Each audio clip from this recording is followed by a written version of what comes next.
It's Christmas, and what a good way to spend it than making yourself a delicious high-protein dessert. Even on Christmas, you can still hit your protein goal. In this video, I'll be showing you how to make a simple and easy high-protein chocolate chip loaf. So, let's get to it.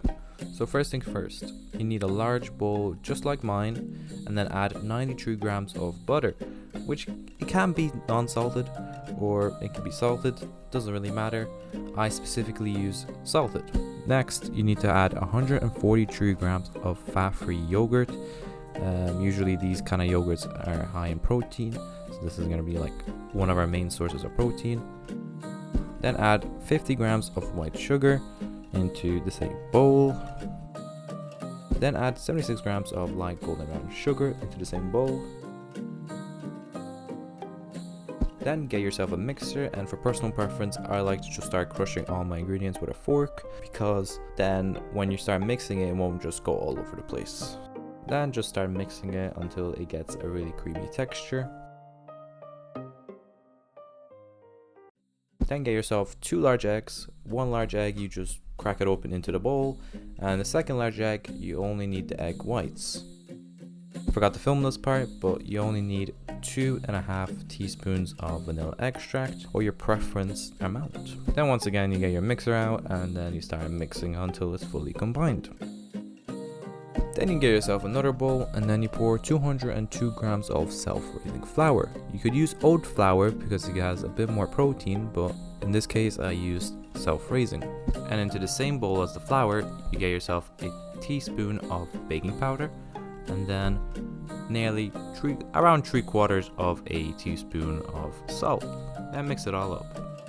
Then add a little bit of your flour mixture into your bowl, and then mix it until it's combined, and then add it again, and just keep doing that until you combine it fully.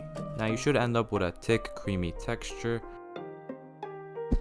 Then the last thing you should add is 17 grams of flaked almonds. I personally think I put too little of them. You should definitely put more than 17 grams. And then I added 100 grams of milk chocolate chips. Now I do recommend saving some chocolate chips for when you are baking, and you can just sprinkle some chocolate chips midway.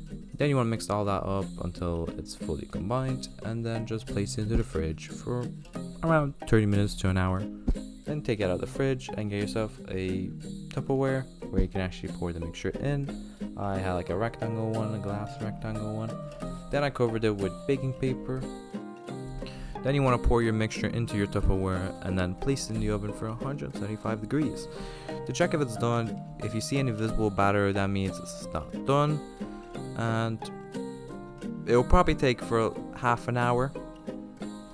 So yeah, don't get my word on it. I just waited until it's done, like to check if there's any batter visible.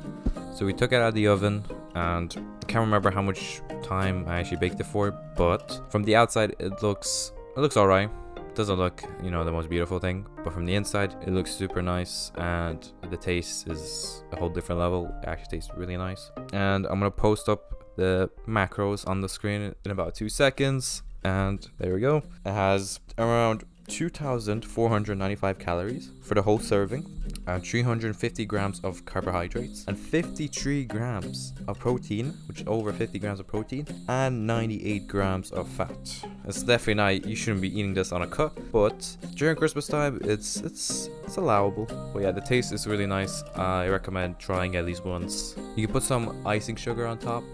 You can design it however you want. But yeah, hope you guys enjoyed the video. Subscribe, like, follow me on Instagram, and I'll catch you in the next video. Merry Christmas and happy holidays.